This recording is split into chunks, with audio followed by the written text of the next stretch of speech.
बिहार में एनडीए गठबंधन को लेकर के जो बातें और कयास लगातार लगाए जा रहे थे, गठबंधन में सब कुछ ठीक नहीं है, उस पर कहीं ना कहीं अब मुहर लगा दिया है नीतीश के दुलरुआ पूर्व विधायक श्याम बहादुर सिंह ने। श्याम बहादुर सिंह को दुलरुआ इसलिए कहा जाता है कि उनको किसी भी परिस्थिति और किसी भी स्थिति में नीतीश कुमार स्वीकार करते हैं और उनसे पीछा नहीं छुड़ाते हैं। और लोगों को वो रोक भी सकते हैं, लेकिन श्याम बहादुर सिंह के लिए उनके दरवाजे 24 घंटा खुले हैं। श्याम बहादुर सिंह कोई आज के नेता नहीं है। आपको याद होगा, हम चर्चा में लगातार कहते आ रहे हैं कि लौकुश रैली जो हुई थी गांधी मैदान में, उस रैली में श्याम बहादुर सिंह ने अपना झंडा बुलंद किया था। श्याम बहादुर सिंह भारी संख्या में अपने क्षेत्र से लोगों को लेकर के आए थे और जिसने सभी का ध्यान आकृष्ट करा दिया था। श्याम बहादुर सिंह कहते हैं कि वो नीतीश कुमार के साथ जीवन पर्यंत, जब तक वो जीवित हैं तब तक रहेंगे। वो कहीं किसी के लिए नहीं हट सकते हैं और न तो उन्हें किसी पद का और किसी तरह के मान सम्मान का लालच है। श्याम बहादुर सिंह को आप बेहतर जानते हैं। श्याम बहादुर सिंह अक्सर चर्चा में रहने वाले नेता हैं और ख़ास करके कहा जाता है कि शराबबंदी के बीच में भी श्याम बहादुर सिंह ऐसे नेता हैं जो शराब पीते हैं। हालांकि हम इस बात की तस्दीक नहीं करते हैं, लेकिन विरोधी अक्सर इस बात को कहते हैं कि श्याम बहादुर सिंह को नीतीश कुमार जब नहीं रोक सकते हैं तो बिहार के लोगों को शराबबंदी से कैसे रोक सकते हैं। अब इन सब बातों के बीच में श्याम बहादुर सिंह लगातार सिवान की ताज़ा तरीन घटनाओं पर अपनी राय रखते हैं। श्याम बहादुर सिंह को लेकर के जिस तरह की बातें और चर्चाएँ चल रही हैं, वो और ज़्यादा तल्ख हुई हैं तब से जब श्याम बहादुर सिंह बड़हरिया से चुनाव हार गए हैं। और उन्हें चुनाव हराने वाले कोई और नहीं, टुन्ना पांडे, जो पूरी तरह से मीडिया में छाए हुए हैं, उन्हीं के भाई बच्चा पांडे ने उन्हें हराया है।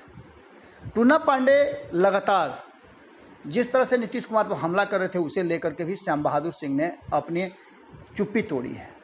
अब तो वो गठबंधन पर भी चुप्पी तोड़ रहे हैं। एक तरफ जहां टुन्ना पांडे को लेकर के उन्होंने कई बातें कही है। टुन्ना पांडे ने भी कहा था कि ऑर्केस्ट्रा वगैरह बंद हो जाना से थोड़ा सा श्याम बहादुर सिंह नाराज़ चल रहे हैं। शौकीन आदमी हैं, जैसा कि टुन्ना पांडे ने कहा था। और डांस करते उनको आप देखे होंगे, स्टेज पर भी डांस करते, ऑर्केस्ट्रा में भी डांस करते, ऐसे भी डांस करते, चुनाव में भी वो डांस करते थे। जब भी मीडिया के लोग उनसे कहते हैं डांस करने के लिए तो डांस करते हैं। उन्होंने बातचीत के दौरान ये बातें स्वीकार भी की कि जब तक कमर में ताकत है तब तक वो डांस करते रहेंगे और जनता जनार्दन के लिए जब कहेंगे जनता तब वो हिल जाएंगे। उनके लिए मालिक वही है। शहाबुद्दीन प्रकरण को लेकर के भी बहुत सारी बातें करते हैं। उन्होंने यहाँ तक कहा कि शहाबुद्दीन के होते हुए मैंने कभी भी, जबकि मुझे आग्रह भी किया गया था, मुझे लोकसभा का चुनाव लड़ाया जा रहा था, लेकिन मैंने अस्वीकार कर दिया था। इतना ही नहीं, उन्होंने आगे कहा कि गठबंधन में सब कुछ ठीक नहीं चल रहा है। राजधर्म का पालन और गठबंधन धर्म का पालन दोनों ही भारतीय जनता पार्टी नहीं कर रही है। ये बड़ी बात है और इस बात को लेकर के कहीं ना कहीं अब भारतीय जनता पार्टी को भी अपने कान खड़े करने होंगे। श्याम बहादुर सिंह नीतीश कुमार के बहुत करीबी नेताओं में से माने जाते हैं।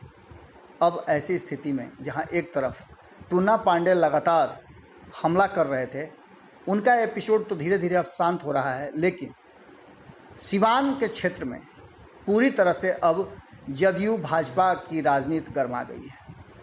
इस राजनीति को लेकर के अजय सिंह की भी बातें हमने आपको सुनाई, लेकिन श्याम बहादुर सिंह की बातें थोड़ा ज़्यादा मजबूत हैं, क्योंकि बिहार और इस देश की राजनीति को बड़ी करीब से वो देखते हैं। उम्र के पड़ाव पर भी हैं, काफ़ी अनुभव भी रखते हैं। उन्होंने साफ तौर पे जिस तरह की बातें कही कि गठबंधन में सब कुछ ठीक नहीं है और गठबंधन धर्म का पालन भारतीय जनता पार्टी की तरफ से नहीं हो रहा है, इस पर विचार करने वाली बात जरूर है। जुड़े रहिएगा भारत लाइव के साथ, खबरों का सिलसिला लगातार जारी है। नमस्कार। अगर ये वीडियो पसंद आई और वह बिहार के राजनीति और बिहारियत से सरोकार रखेनी तो सब्सक्राइब बटन दबा के चैनल के सब्सक्राइब कर ली। ओजे एगो घंटी बा, ओकरा बटन दबा देला से कुल सटीक और मारक खबर रुआ मुफ्त में मिल जाई। अगर रुआ पत्रकारिता के हमनी के नया प्रयोग में सहयोग कर चाहतानी तो ज्वाइन बटन दबा दी। पेटीएम नंबर नोट कर ली 9386816700। धन्यवाद।